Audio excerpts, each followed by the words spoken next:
being caused by contrast destruction. So I'm going to change it over here. So now the MI has gone down to 0.1. In actual fact, it hasn't had much of an impact upon the frame rate at all. So there's the MI. You're imaging at 30, is it 30, 33 hertz? Yeah.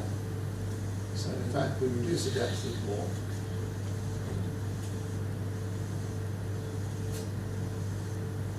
Okay, so any questions about the apex now have been resolved completely?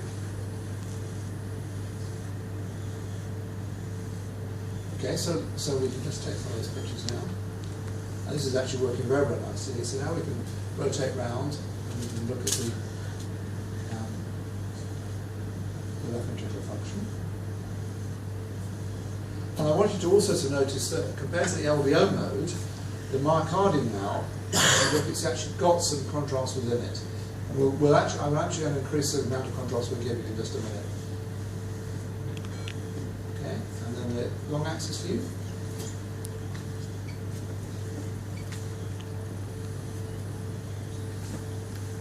Okay. Oh, pump's giving up at the crucial moment. Yep. This is going to be a battery problem with the pump, so I'm just going to have to do this by hand. Okay, so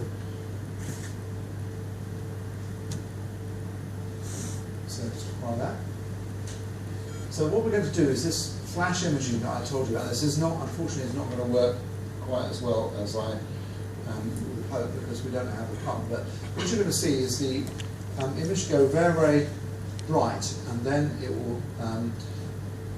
Hopefully we'll be able to clear out of the myocardium. Now moving the focus near the apex, that's quite important. And the technique with this is just to get the myocardial segments that you're interested in the middle of the image, because that's where the most sensitivity is. So if you, David, could just move this anterior septum, see what it's doing, moving it towards the middle of the image. Now watch what happens now. I'm going to flash this. In actual fact, now you probably can't appreciate it that well. I need to just adjust the gains a little bit.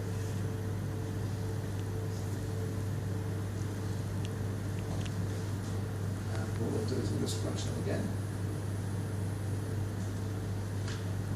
And you can see that myocardium is darker. Unfortunately, I'm struggling to maintain the contrast level there. And gradually it comes back. We don't have quite enough contrast in there at the moment.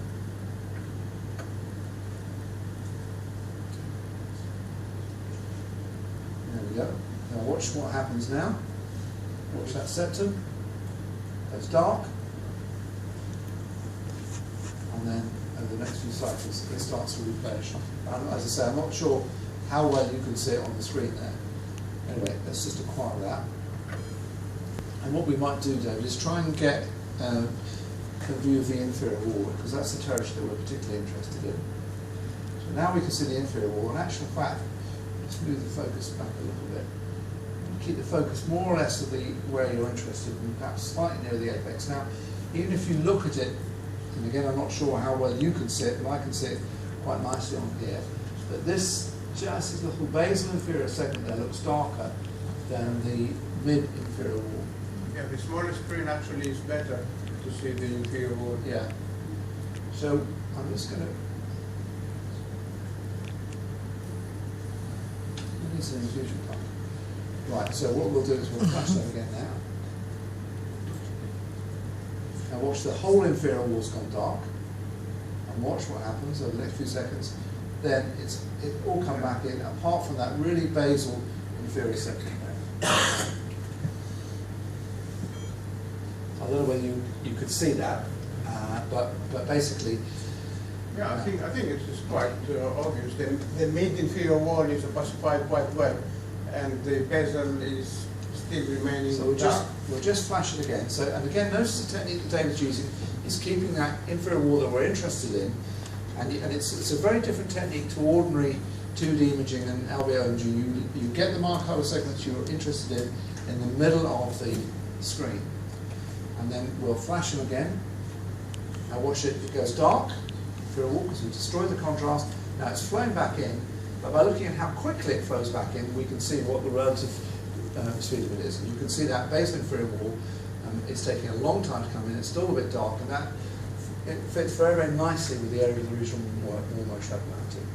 Now, Mark, one of the problems is that it may appear dark because of attenuation from the contrast in the rest of the cavity. Yeah.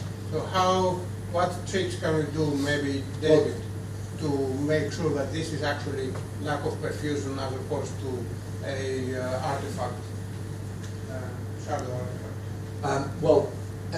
You're quite right, and this is probably the most difficult area to see and to do perfusion imaging in the Marconi. It's very much easier at the apex and the anterior wall. So actually getting the contrast level is absolutely critical, and trying to do this without an infusion pump is actually very, very difficult, because that's, I always talk and say that whenever I give lectures, an infusion pump, a working infusion pump is mandatory for doing imaging. So what I'm doing here is, you can probably see I'm rotating this constantly and giving lots of tiny little injections. So I'm watching what's happening to the contrast level, trying to maintain it constant within the LV cavity. As soon as I see it decreasing, I'm giving a little bit more, and I'm watching the myocardium as well. Where you have the focus is also important. So, as I said, when you're looking fairly basally, I try to keep it in the mid-ventricle. If I'm looking anywhere else, I keep it at the apex, because you don't want the scan lines to overlap one another. That will destroy too much contrast. So it's adjusting the gains, adjusting the contrast level, are the things that are really, really critical to do. And I think what is important technically is to make sure that you don't have the papillary muscle protruding into the cavity here. Because if you have the papillary muscle, it can mask the inferior basal wall. It will give a shadow. Give a shadow. In fact, if you go around to a long axis view now, we might get that effect.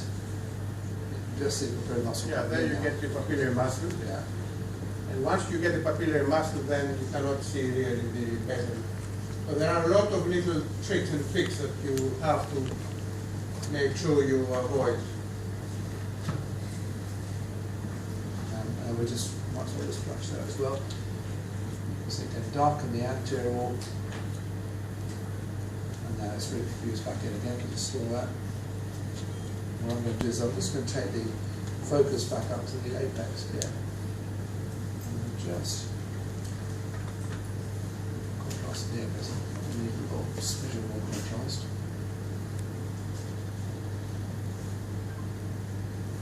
So that's nice. So you can see that nicely diffused now.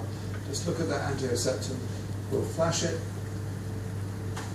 destroy the contrast, goes dark, and then over the next few seconds we'll see it start to be diffusing.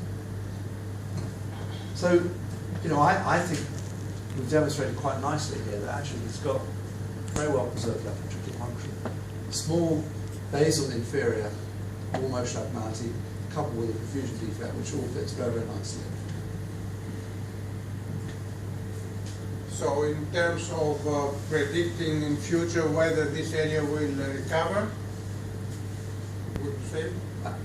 Personally, I think that small area is unlikely, because we haven't seen diffusion in there, so that would suggest that there isn't microvascular integrity.